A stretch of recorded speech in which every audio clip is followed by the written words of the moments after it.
Buenas tardes, bienvenidos a ¿Qué pasa, Mujer? Welcome to ¿Qué pasa, Mujer? Estamos aquí todos los domingos, Maddie y yo, todos los domingos a las 4 de la tarde, Eastern Standard Time. Hora de Nueva York, como decimos. ¿Qué pasa, Mujer? Es una plataforma que tenemos con Pat TV. Pat TV está en Roku. Y el show es en vivo, pero también durante la semana nuestro productor Mark transmite el show también en otras plataformas, en otros países y en otros estados también. Entonces, toda la comunicación que tenemos aquí es ahorita en vivo, pero también la podemos ver en otros países, en otros lenguajes también.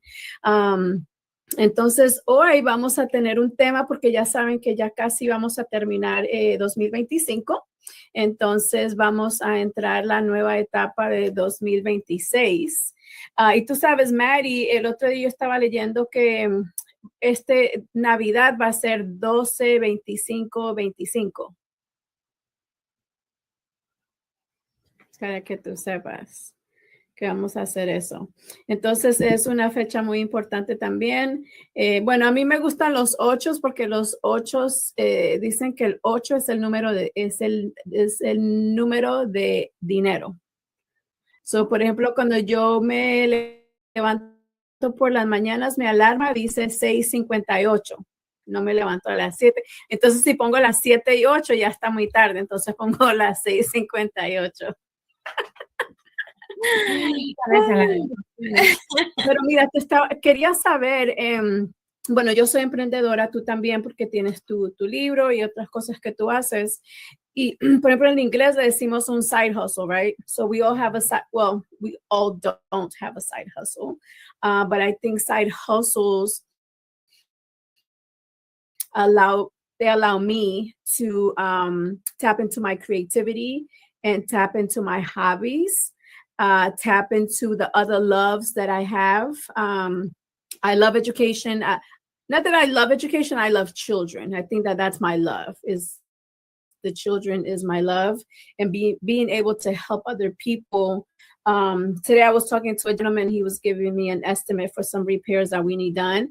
And just him walking around the place, I could just picture his brain, like what it's doing in the inside, and then just moving and thinking and trying to find the solution to the problem. So I love that. That it gives me like this natural high. But I think us as women, right? Women, Latinas, non-Latinas, even with my grandmother, they were stay-home moms sometimes, but they always had a side hustle. In my family, the women sew. So they would make clothing items for people, or they would do the repair, the alterations to the clothing. So there's always been a side hustle in my family. So I wanted to ask you, I know because you deal with a lot of people that come into your bank and they open bank accounts. Do you guys ever have conversations about the side hustles? Like how popular are they? And maybe some weird ones you've seen? Bueno, primeramente, buenas tardes. ¿Qué pasa, Mujer? Pleasure to be here again on another Sunday afternoon. Side hustles. First, you mentioned women. I think, necessity is the mother of all inventions. And I think as women, we become very creative when we are juggling different things. One thing that I love about nowadays is that anything can be a side hustle. You can make money doing anything. And I think those, it's those things that, we don't think about. I think I was talking to a friend the other day, and we were talking about how in DR, for example, not every house, so in DR, the electricity comes and goes on a daily basis. So sometimes you spend most of the day without any electricity. And literally there were houses that did have what is it called? Generator? A generator, yes. So houses did have generators, so they did have electricity. So some houses will sell ice. So people will come and buy, a little can of ice, just so that they can make something, they could have something cool to drink in the afternoon. So again, necessity, the mother of all inventions. Whatever you can do to kind of generate whatever you need to do, you do. And I think women, we are the best at it as well. Like you said, at the bank, yes, all the time, I get clients that come in and, I want to open a business account. I'm an LLC. I think that's one of I guess the best things. People are getting like educated again when they're doing business. At the beginning, when I started working at the bank, I used to see a lot of sole proprietorships. Everybody was a sole prop because all they had to do was go get a business license and register the business with the city. Well, nowadays, people are thinking more about the repercussions, social, the liabilities, and things of that nature. So we get more and more LLCs that come, or S corps that come in. A lot of people do, single member LLCs. One owner that is almost the same as a sole prop, but with a little bit more protection as far as liability is concerned. So, people are getting educated. So I think that's one of the things, that the growth that I have seen. Again, talking about women, doing a little bit of research and looking, into things. And it says that 40% of all Hispanic-owned businesses are owned by women, Latinas. So, I think that's wonderful. And then it says that there has been 172% growth. And this is all the census from 2022. So imagine the dent that we have made since then. And then a lot of those businesses are construction, administrative, support services, and retail. So, construction, I do have to say that surprised me a little bit. But then I could see it. I could see how a lot of the construction businesses, yes, the men are the one that work, but women, kind of run the business. One of the coolest that I see all the time, again, construction, you don't expect the women to come in, or a woman painter to come and say, yeah, I'm a painter, or I do sheetrock, and I do this, and I do that, and it's like, what? You do what? So those are always really exciting to see. But yeah, we see a little bit of everything. Yeah, I've seen some great women painters. They do a good job installing sheetrock, and they do a great job painting. Yeah, I've seen that a lot. There's a lady that I work with, and she does a little bit of everything, but her specialty is painting, and it's not just that she does a good job, but she does it quick. So it's efficient and it's quality. So yeah, most definitely. I know for me, I've explored side hustles. I have a degree in marketing, so I've done logos and some marketing material for like smaller companies. I enjoy it's like a natural high to me to have that creativity, but I know my limits, right? Because it's not something that I do on a daily basis, but I just love working with the startups. Just to kind of get them started, to give them the ideas, for them to go back and kind of pillow talk, with their mates or with their friends, and then come back and finally decide on what they're going to do. I think it's amazing. It's amazing to me to be able to tell them to think about names, or to think about colors, which is things that they haven't thought about, before. It's just a side hustle. And even with my tutoring business, I've had tutors that have come to me asking me to help them start their own tutoring business as well. So that has been great as well. At the beginning, I was like I didn't like that thought. But it was great being able to help other people or mentor them into that field as well. And I think too, like I tell people all the time, your passion, you could turn your passion into that side hustle. And I think in today's world, the economy that we live in, it's important to have a side hustle, right? Even sometimes with the dual income households, people still have, they either have a part-time job or they have a side hustle. My 21-year-old son, he's in school and he works, but he takes photography. He does photography. So he's a basketball player. So he'll go to games and he'll take pictures of basketball players. And then he also referees. He referees basketball and football games, park and rec. And so they get pretty well, and it's just another source of income, and it's something that he enjoys. It's easy for him to make those, $30, $40 an hour. So something like that. So I always tell people to kind of tap into their love, and that's the best, right? Like Maddie, you approve of this, right? You love poetry, you're good at it. So like, what made you one day say, you know what, let me write a book? It's one of those things that, I've been doing poetry for a little bit, and I see people do stuff, and I'm like, okay. I remember my first project was a CD, and I was like, okay, I want to record. And it was a big step for me, because I've always hated my voice. I always hated the sound of my voice. And I was like, I don't want to live in a recording, And it was like one of the things that I always thought about. And then I started recording, and I was like, well, I guess it doesn't sound so bad.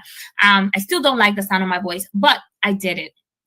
I did a CD, and then it was like, okay, what else can I do? And, like always, brainstorming, I had tons of ideas, and I was like, okay, let's do a book, have a couple of projects in my head, which one is the most ready to go? And I did it. And it was one of those things, I think, for me, maybe because I haven't had to make it, I haven't had, like, it's not my livelihood, like it's not my main job. Like maybe I haven't pushed as hard as I should. It's more like a labor of love. It's more something that I enjoy, something that I always wanted to do. And I did, so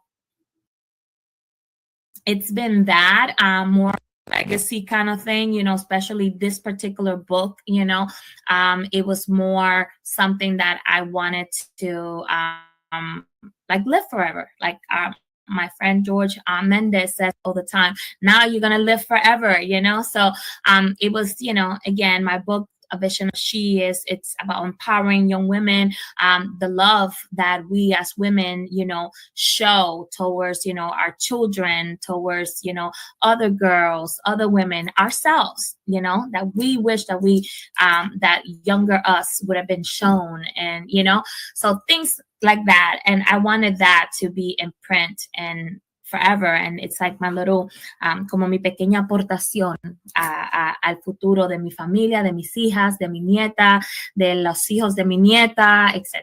So I'm really proud of that. And yes, I want to continue doing that. I want to kind of grow that legacy. So I really hope that I can keep the projects coming.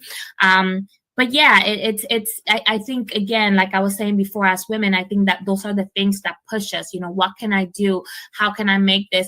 Making money was never the first priority, but if I can make money doing what I like and what I love, then why not? Hey, I think that's the best type of money. Yes.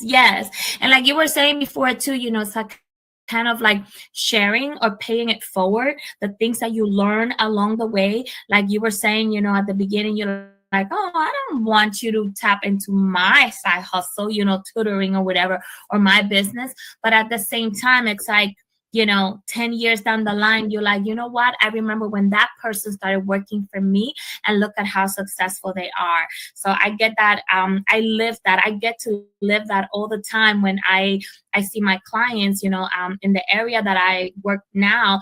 I've been there for 19 years. So I've met kids that I've opened their student accounts, and now they have homes and children. And it's like, oh my God, like, really, is this you? Are you this grown? And just to think that I had a little something to do with it. Mm-hmm, definitely. And as we get older, right, that happens like more and more frequently. Like today, a lady texted me, or she called about tutoring, and 5 years ago she called because she was getting tutored, and now she's calling because she has a daughter that needs tutoring. So it's like, oh my God, me estoy poniendo vieja, But I do enjoy it. I enjoy I tell my kids all the time, my sons, the ultimate goal in life is to go to this place where you can get paid and you enjoy getting up in the mornings and doing it.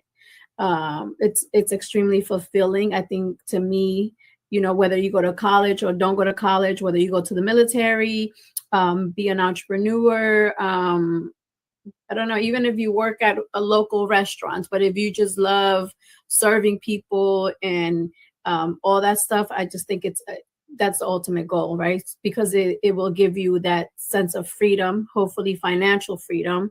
And because I see people, we encounter people all the time that we're like, oh my gosh, she does not like her job, because you see it depending on the service that you get from them. Mhm. Usually, unless they're having a bad day, but typically, I would just say, oh my gosh, she does not like her job. So, and I think too, to have the mindset of, ultimately, like, what am I trying to do? Like, why am I doing this? Like you were saying, Maddie, right? You're doing it for this legacy, for that is not just for your daughter, but it's for your daughter's daughter and just for multiple generations.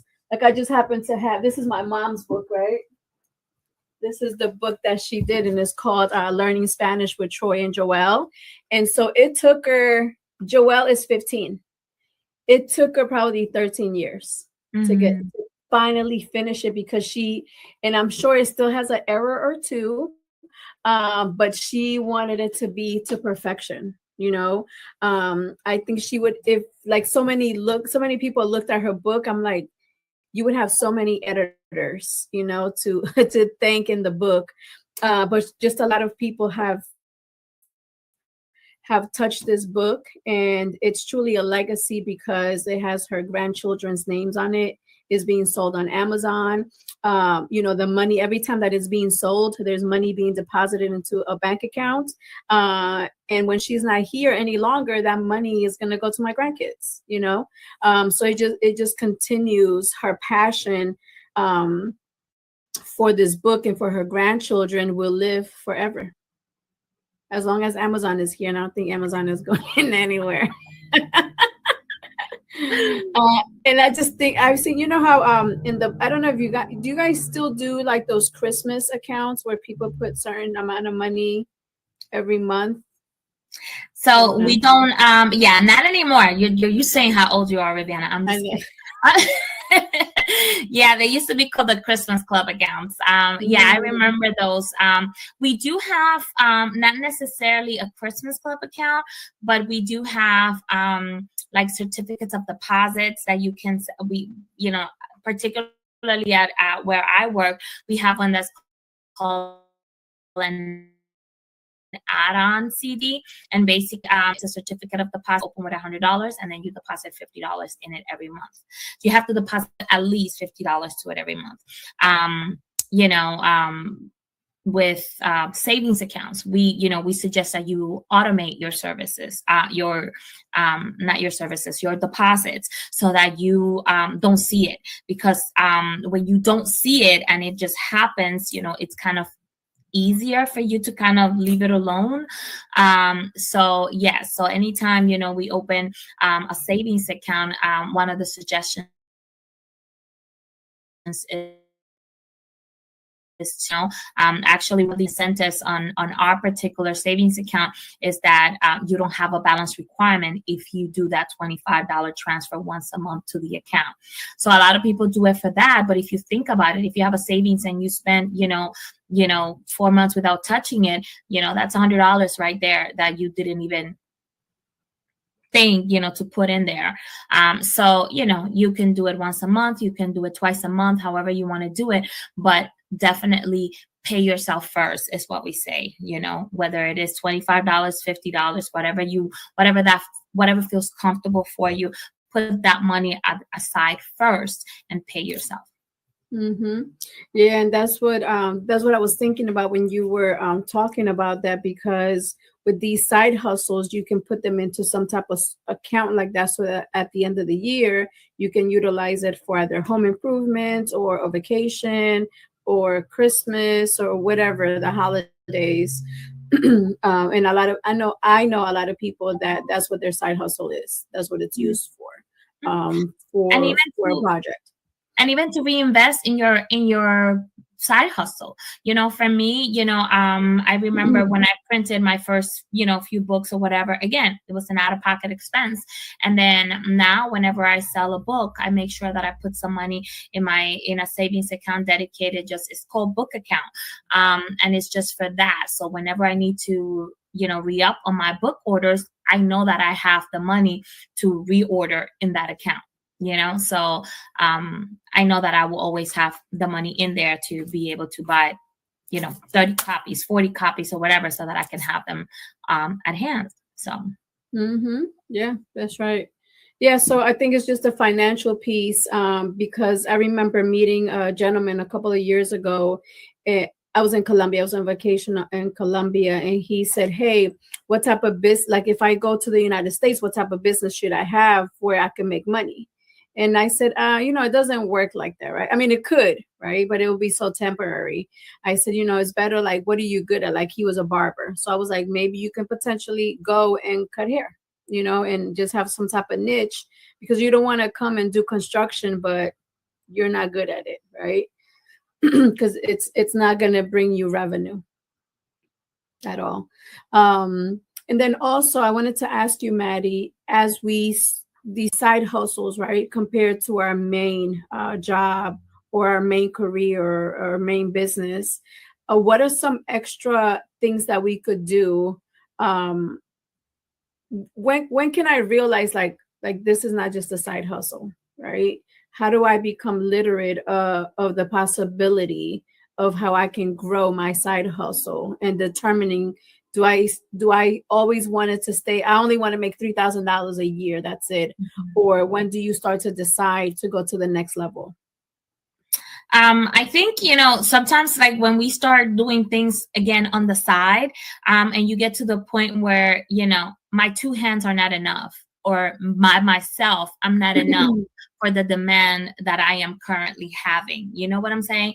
I think, when you get to that point and you are forced to kind of branch out, that's kind of when you have to decide, do I want to do this for real? Do I want to do more of this? Again, and I keep saying, and that I am a believer, just because I've failed, at stuff as well. You got to educate yourself, know how business works, because sometimes, again, we start doing things out of passion, and it's like, this is the love that I have. So I love to cook. So let me cook and sell food. Well, cooking and sell food is not the business. There's a lot more that goes with cooking and selling food. There's insurance. You have to have some type of insurance, liability, just in case, if you're going to sell out of a truck, if you're going to sell out of your car, if you're going to cook out of home, there's certain permits that you have to have, because people can sue you and things can happen, but you don't think about those things because you just love to cook and people love to eat your food, so there's a lot more that you have to think about. It's not just the passion that you have, but what can I do with my passion? How can I expand this? So I always suggest that you research your industry. There's a lot of, particularly at the financial institution that I work at, that's one of the things that we do, share with our small businesses. We like to kind of share things about their particular industry, and then when you're reviewing those things and you kind of read and look over things like that, then you're like, oh, I never thought about that. Okay, so if you never thought about that, let me give you an idea. Whether it is insurance, coverage, we know, that there's should be liability insurance, but then depending on what kind of business you have, the insurance that you might need might be a little bit different, again, paying taxes. If you own a restaurant, the one thing that for sure that you're going to have to do is pay taxes. How can I make that easier? Well, like we were saying before, setting up a savings account and doing that automatic transfer, transfer $100 once a month, at the end of the quarter, you'll have $300 that you can throw in towards taxes. That's if you have to come up with $600 at the end of 3 months, that's only $300 that you have to come up with, because you already have $300 that you've been putting on the side.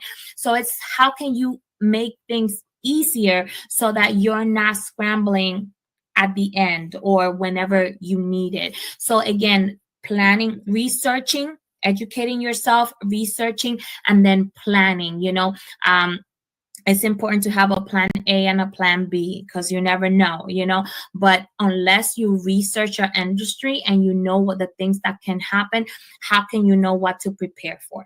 Because everybody is different. I can tell you, I did this and I failed, so if I'm sharing that with you, it's so that you can see my example and say, okay, how can I prevent that from happening to me? Again, that's why that's why we love this platform, because it allows us to talk about things and put things into perspective, so that people can say, oh, I never thought of that, or okay, I see how that can happen. How can I prevent that from happening to me? Yeah, I think it's the mentorship. I know when I started my business, you don't always have to know the mentor. It can be somebody, like, I know I researched a tutoring company out on the West Coast. And then I looked at another company that was about 3 hours from where I stay, just to compare their methods, to compare how their website looked like. So you don't always have to have a mentor that that you can call and get information from. You could definitely do research on your, I say I don't have competition, but on your competition, other businesses that do like services or products that you provide. But you can definitely, always strongly suggest that. I try to do things in threes. So comparing, three insurance companies, three banking institutions. I think the banking piece is so crucial, Maddie, because I don't want to say it's just having that relationship with your banker, right? Like the bank that I go to, like, they know me as Viviana, right? They know my grandmother, they know my mom, because they have accounts there as well. So if I ever need something, like, they're always available for me. Every time I call, they answer. There's this one lady, she tends to answer the phone every time I need something extra for her to go above and beyond. But I think that's extremely important. I know that there are some banks that when it comes to business accounts, they don't even do it in person. You have to do everything online. Mm-hmm. I hate it. Mm-hmm. I think it's horrible to start off a business like that, where you're really going to need guidance. And even if your banker doesn't know, they can guide you in the direction to grow, or whatever it is that you're trying to do with the business. So I think that's extremely crucial. I know when I started with my business, I used to just do an Excel spreadsheet myself of the things that was coming in and the stuff that was going out. But once I started to make a mistake and I messed up somebody's payment, or I messed up something on my end, that's when I realized I need to get somebody else to help me. And that's sometimes an indication of your growth, is that you messed something up, that you made a mistake. And that's when you reach out. And I know I had a lady, and I think it's a lot of fear factors as well, right? Like, I'm afraid of how much an accountant is going to charge me for these services, or a bookkeeper. But I think until you go out there and you talk, it's really not expensive. And I love the fact that when my taxes get submitted, it has my signature and her signature too. Just in case they come asking questions, I'm going to ask her questions, So I think those two relationships are essential. And those mistakes can be more expensive than what you're paying ahead of time. And that's the thing. A lot of people don't, because what happens is that it takes the IRS at least 3 to 4 years to catch up to whatever you have done. So if you did something right now in 2025, they're probably reviewing the records of 2021. So in your mind, you're like, oh yeah, I made it home free. No, the IRS is reviewing their stuff. They're just a little behind. So eventually they will catch up. So if you've been doing things the wrong way, eventually they're going to come back to you and something is going to happen. So say that to say that sometimes if you pay somebody, one, when you have a bookkeeper or a tax person, they assume the liability on there. So if you get audited, if your business gets audited, guess what? Your accountant, your bookkeeper has to be there with you and walk you through that audit.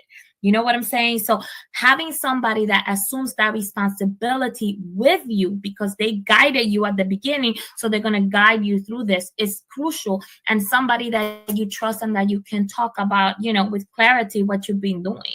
I think that's crucial.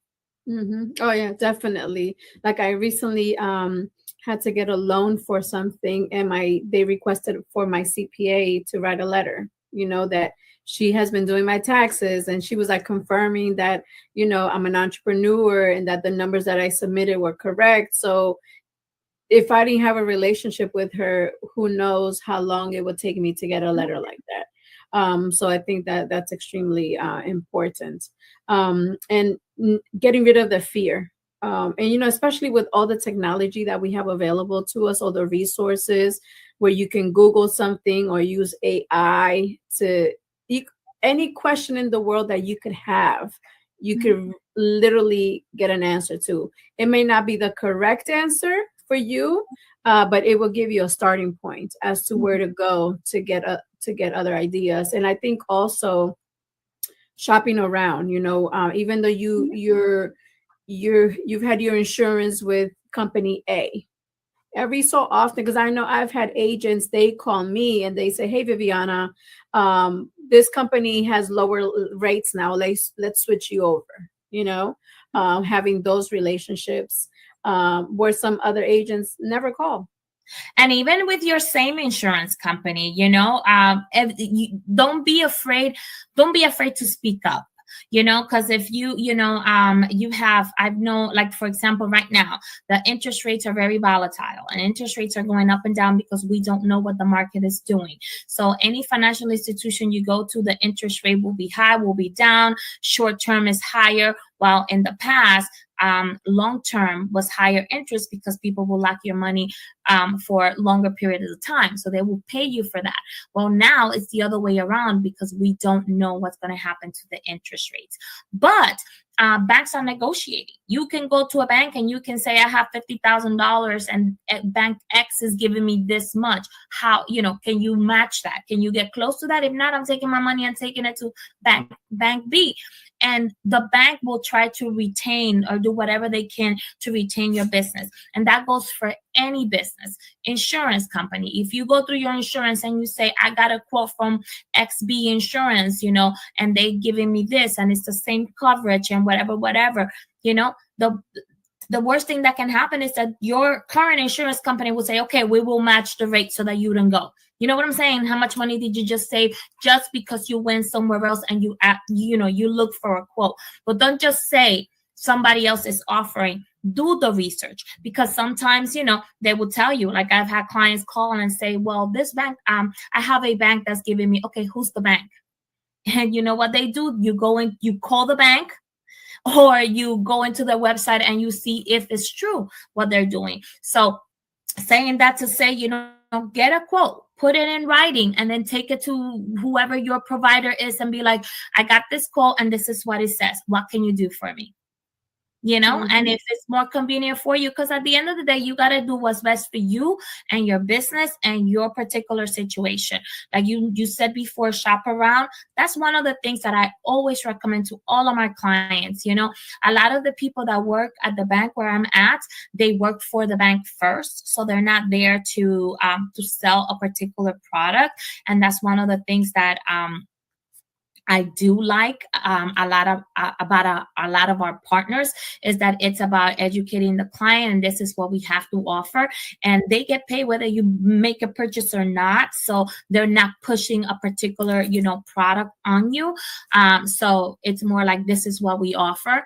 But I tell clients, bring somebody. Do you have somebody at home that knows whether it is investing or whether it is, if you're a small business and you're talking about merchant services, did you get a quote from that other company that's allowing you to process credit cards? Did they give you a statement? Did they tell you how much they're going to charge you for? Did they give you a detail of what they're going to charge? Bring that, and we'll give that to our representative and have them look at it so that we can compare apples to apples. Because sometimes what happens is that people compare, oh no, this company does this, but yeah, they're doing that, but you're paying more money on the back end, but when you can see the whole picture, and I can say, yeah, I can save you money, and this is where I can save you money, or no, you got a good deal, go for it.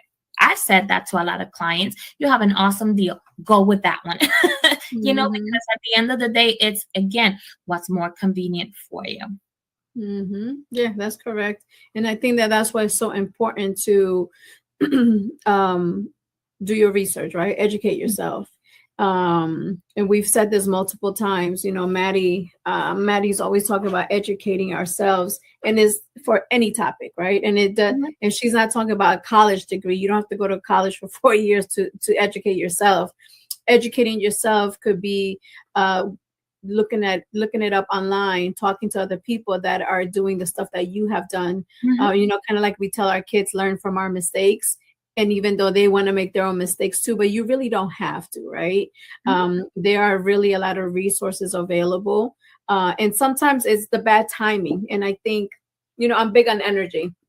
And so if things are just not working out for the moment, I just let it be for a while, and I just don't do anything with it.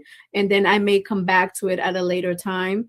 And I'm like that about everything, right? So like if something if Maddie and I have a conversation and I felt some type of way about something that she said, I may not say anything at the moment, but if it continues to come up in my brain, I will call and have a conversation, and then it will leave my brain.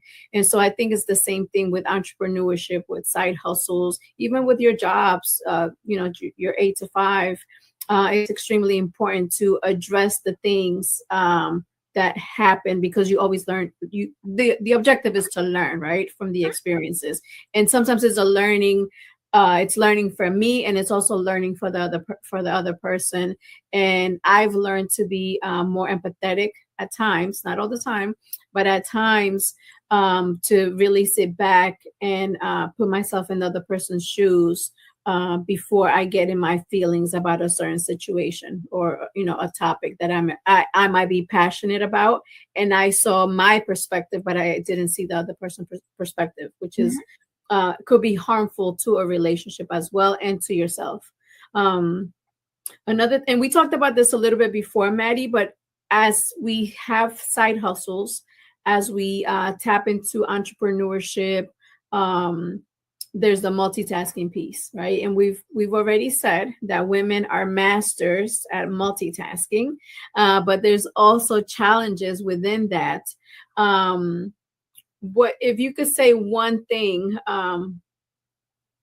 which would be like your number one advice to the side hustler or to the entrepreneur in reference to managing their professional life with their personal life?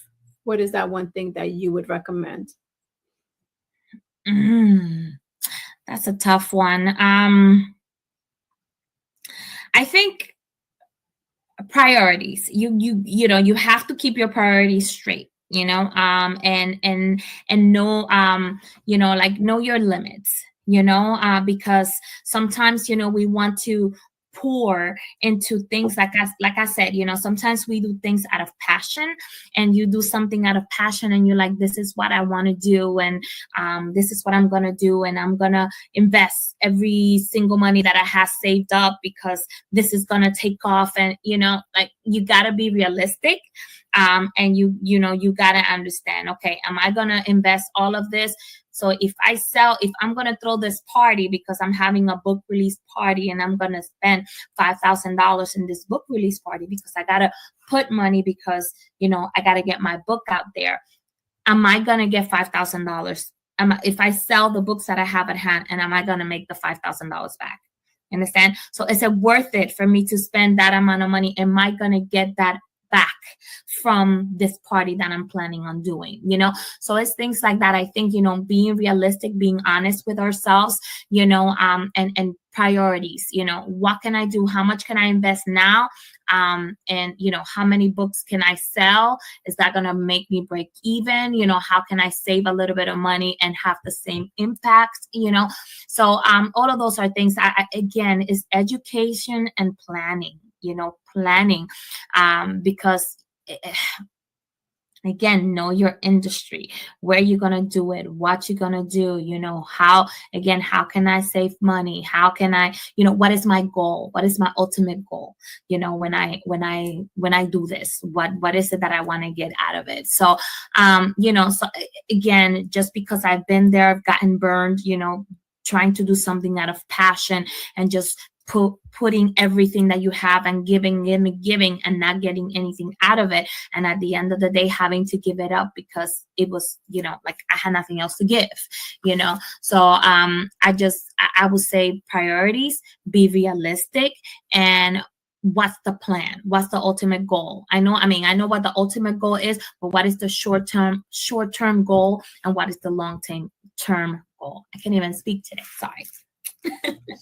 Yeah, I would say something similar. I would say the blocking out time, which is part of the getting organized and planning, right? So planning your time to make sure that your children are not being neglected, or your mate or your household or yourself are not being neglected in the process, because as side hustlers, as entrepreneurs, we don't even realize it sometimes, and we're working over 40 hours a week, right? Because of the passion. But then you will get drained, and you either get sick, and then you just be shut down. Your body will shut you down if you don't shut it down, or you will start to have marital problems, or your kids' grades might start going down. You just don't know, So I think it's just having the balance to map out, to do time scheduling, slots of, what am I going to do from 6 to 7. Like, I know a lot of women that I know, they wake up at 4 or 5 o'clock in the morning to have solo time. That would never work for me, because I love to sleep. So I would never, I've thought about it, but like for seconds, because that's not something that's aligned for my lifestyle. I would rather in the middle of the day sit in the car for 30 minutes by myself. Like, that's more fulfilling for me than to wake up at 4 o'clock and nothing's going on from 4 to 5. I would rather sleep. But just finding that technique that's going to be beneficial for you, and that try your best for the other things in your world not to pay the consequences for you not being there for whatever the reason, and just finding balance. And I think it's communication. Both of my sons play basketball. My oldest son has graduated from high school, but my youngest, there was I think 2 years ago, both of my kids were playing high school basketball. So usually during basketball season, you have 2 games every week. So that means I was going to 4 games every week. So it was tiring, and I had to have conversations with them to say, hey, I'm probably not going to go to your game tonight because I need to rest, or I'm going to this networking event, and not feeling guilty that I said no to this basketball game. So I think it's the balancing act. Planning ahead, and I think priorities. Like which can I afford to miss this game? It's not a final, it's not it's not a pivotal game, whatever. Okay, so let's see, what can I do, so that I can be there for the championship game, or for the playoff game, or for the game that you are starting, or whatever. So again, it's a give and take. I think as women, because I always guilt trip myself a lot, and I wanted to do everything. And one of the best advice that I got was, you can do everything, just not all at the same time. And I think that's one of the toughest lessons that I've had to learn. But it was probably the best piece of advice that I ever got. Yes, you can do everything, just not all at the same time. Yeah. And I don't know if you know this, Maddie. I just pulled it up. But it says Latinos contribute $4.1 trillion in 2023. So imagine what it's looking like for 24 and how we're going to end 25. We continue to grow in population, in education, joining the military, making more money, spending more money. So we truly continue to grow. I think when we started the show 3 years ago, we were saying it was 3.4. 3.4. 3.4. And we've been doing the show for 3.5 years, and we're at 4.1. There you go. Yeah. Trillion. Thank God I didn't do a t-shirt, because I would have had to change the number. We need a t-shirt that we can Velcro zeros to it. Yes. Yeah, definitely. Yeah, but we're definitely at a 4.1 financial contribution to the United States. And this is not other countries. This is just the contribution. Maddie, you're a part of it. I'm a part of it. And if you're watching this show, you're a part of it as well. And this is men, women, and we all contribute to it. There's Latino influencers on social media. We're selling items, resources, products, and services all the time. To everyone. And there's a lot of non-Latino organizations, entities that want to do business with Latinos, because they're aware of the $4.1 trillion that we contribute. Yeah, and like we keep talking about this too, and in other shows, we make reference how, people are more accepting and highlighting of their Hispanic roots, whether they are a no sabo kid or a fluent Spanish speaking person. People are taking pride on their roots and their upbringings, and whoever you least expect, it's Hispanic. Like sometimes I'm watching TV and they're like, oh, whatever, so and so, and it's like, what, really? They are, and they're proud of that, and I think that says a lot of again, like you said, our growth, our culture, and the things that we are able to accomplish as well. So yep. It's funny you say that. Let me pull up I started watching a show, and it's called the Lincoln Lawyer, right? So I started watching it, and the main character, his name is Manuel Garcia Rulfo, right? And I was like, when I first heard him talk, he had like a little accent, but I was like, where is he from? He's Mexican. Yes, I love it. I love the Lincoln Lawyer. I love that show. Yeah, I started watching it this week, and I love it. It's amazing. New season is coming out, so that's why I'm excited. When you said that, yes, season 4 is coming out, so I'm excited. Yeah, so once I found out he was Mexican, I was like, oh my God, I definitely got to watch this, and that's what we do, right? Our culture does this. And we just really, I think we do a good job of supporting each other. I think in the media, we tend to hear a lot of the separation, the division of people. But I think overall, it's just like people say that there's really more nice people than not nice people in this world, right? But we tend to highlight the negative. But yeah, I got extremely excited when I found out that he was Latino. I was like, oh my gosh. And he has a leading role in the show. Yeah, and he speaks very well. I don't know if you've heard him already speak Spanish, but he speaks excellent Spanish. So yeah, and I don't know if you've gotten to any of those episodes, but Angelica Maria plays his mom. Oh, so no, eventually you will see her in the Angelica Maria as his mother in the show. Oh wow. Yeah, so I love that. I get excited, and I think that that's one of the reasons why I'm Maddie's fan, is because I'm telling you, the bilingual poems that you do, I get goosebumps with the other ones too, but I'll never forget the first time that I heard you recite a bilingual poem. I think we were in Norfolk somewhere, and I don't know, it just does something to my soul when I hear my language, when I hear another Latina just do something so well, with quality. It's exciting for me. Yeah, it's Definitely. identity. It's identity. Like we say, one of the things that we crave as humans is to belong. And when you see somebody that looks or sounds like you, or that feels the same thing that you do, that does something to your psyche. So when we see somebody on TV that, oh my God, look at that brown skinned girl with curly hair. She's beautiful. Look at that curvy girl, like Dancing with the Stars is one of the shows that I love. And the diversity that they have, not only Hispanic, non-Hispanic, but also the skinny girls, the curvy girls. They had a girl that had no legs, no feet. I mean, so it's just amazing. They had a dancer, that one of the dancers that won, he was deaf. Like, he was dancing to music with choreography. Mm.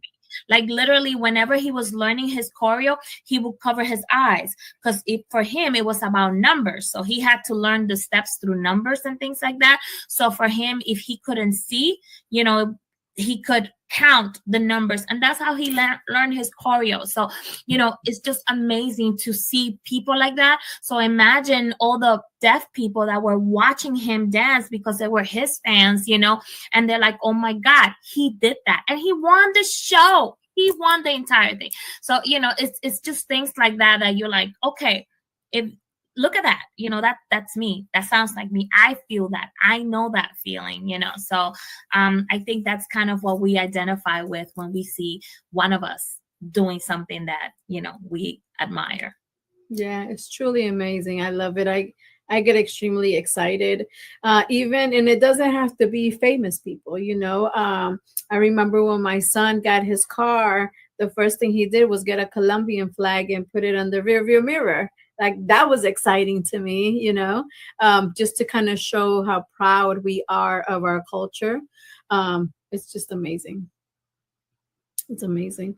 But I think that's all we have for today. I think this is a very exciting topic, Maddie. I love entrepreneurship. If you tell me, hey, Viviana, let's start selling these, I'll be like, bet, let's go. We'll have a marketing strategy to sell it starting tomorrow. But I just think it's definitely not made for everyone. Mhm.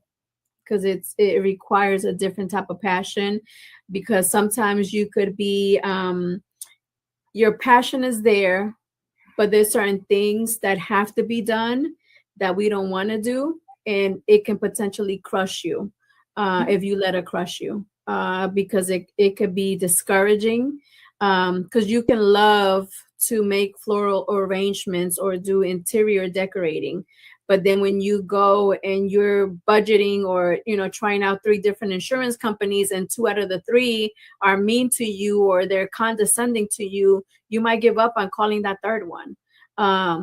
Discouraging. But that's why I say it's not made for everyone.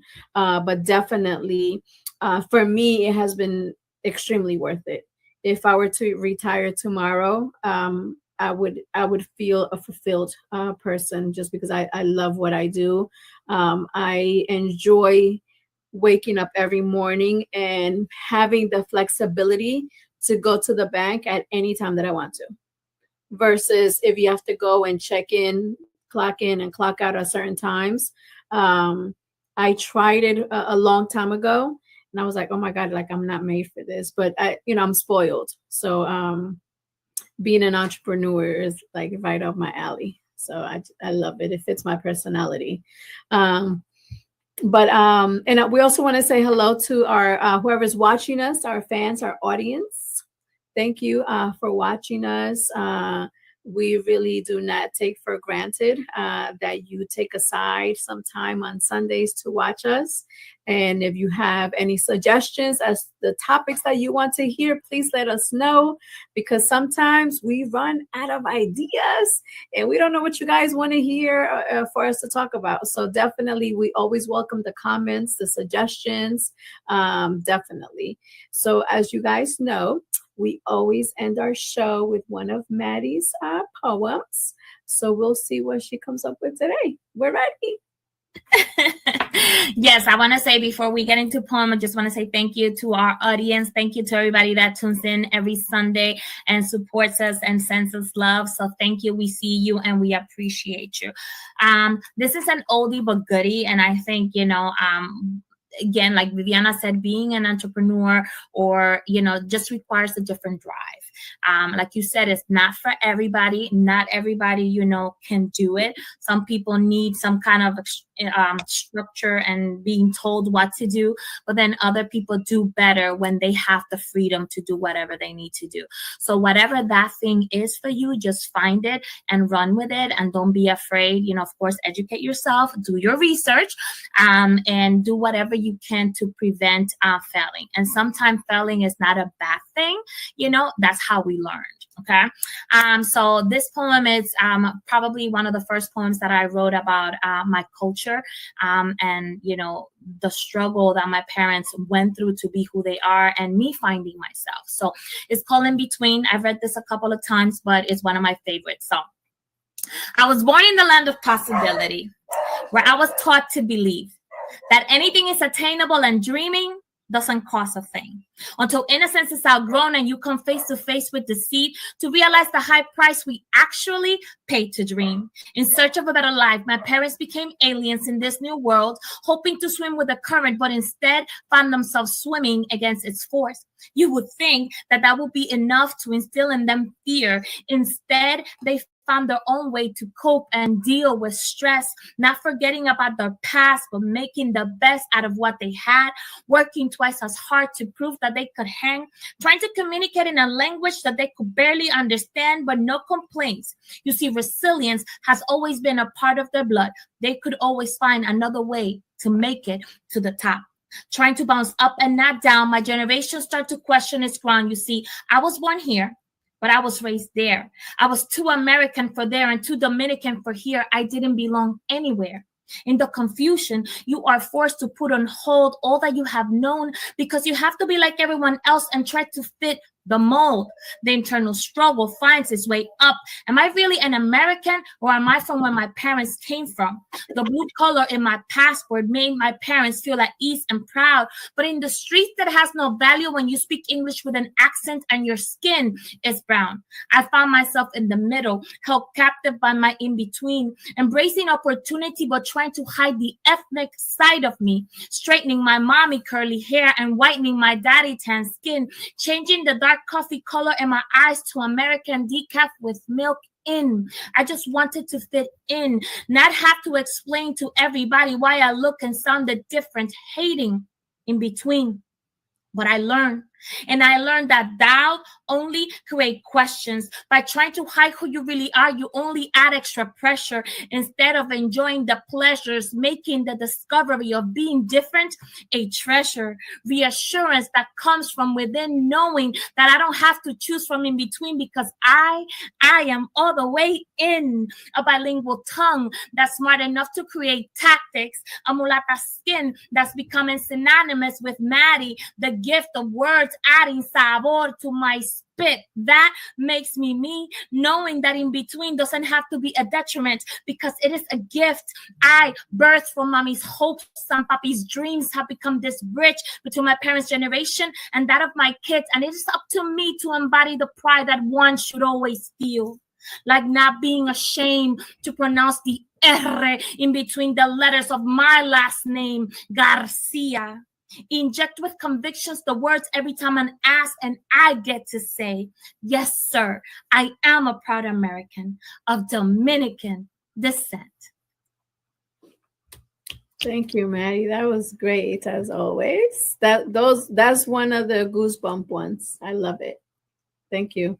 So again, we're here every Sunday, 4:00 Eastern Standard Time, and we are extremely excited that 2026 is coming up. So get ready for your resolutions, get ready for your goal setting, realistic goal setting. And we look forward to having you next Sunday at 4:00 Eastern Standard Time. And we want to say thank you to our producer, Mark, and to Pot TV through Roku. So thank you and have a great week on purpose, as Maddie and Tangi would say. Thank you.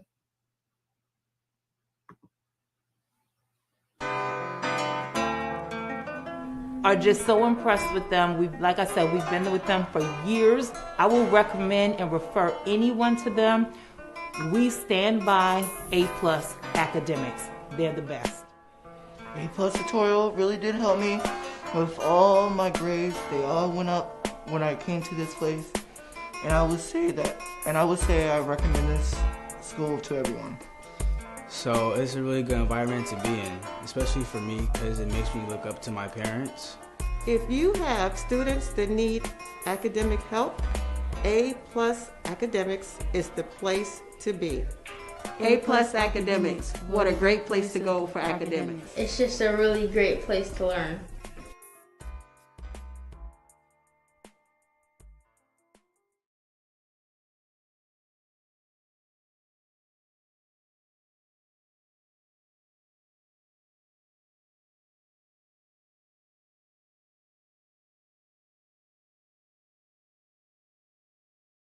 Whether you're a seasoned designer, dabbler, or just starting out, this course is for you.